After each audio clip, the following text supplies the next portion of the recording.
Hi everybody, I've been getting a lot of questions on this guitar that I use in the videos, so I'm going to go over what it is and so I can answer those questions. It's a Fender made in Japan, early 90s, 50s tele. They call it a 50s tele rather than a 52 reissue. And I think the body's basswood.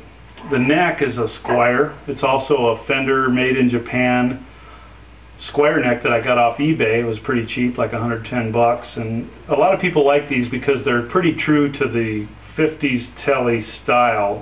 The truss rod adjust is down at this end of the neck rather than having an opening up here. A lot of people think that helps the tone. I believe that myself.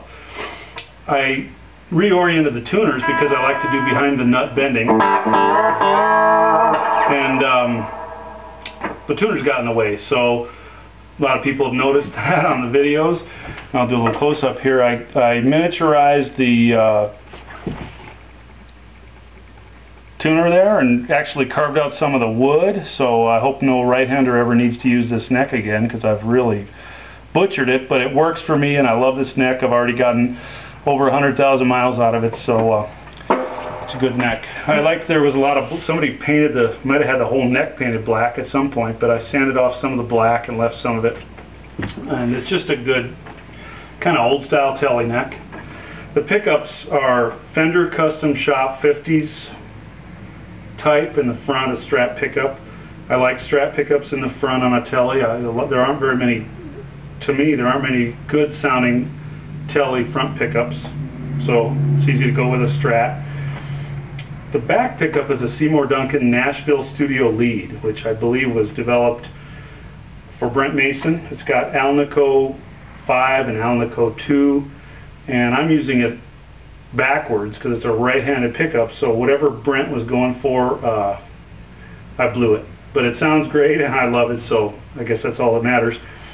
This little knob here, you know, the other controls are pretty normal, but my middle knob here is actually a control for the treble bleed cap. A lot of guys have a treble bleed cap in their guitars. I actually put mine on a pot so I can dial it in or out as much as I want, and it comes in really handy. I'll give you a little example of it here. It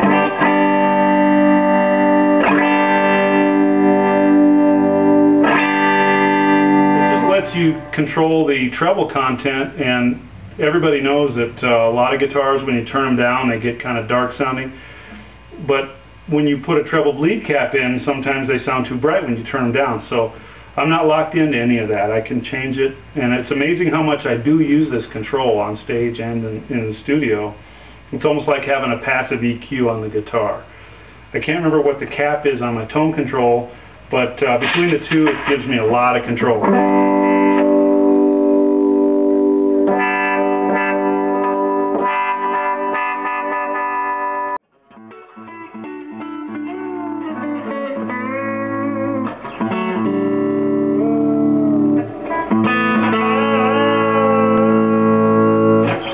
One of the things I forgot to mention was the location of the Strat button. To me, I like to have it more over the 12th fret.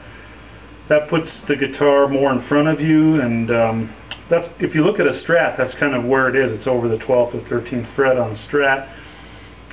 Going back and forth between a tele and Strat, it makes it a little better if you've got it, you know, set up where it sits kind of the same on your body.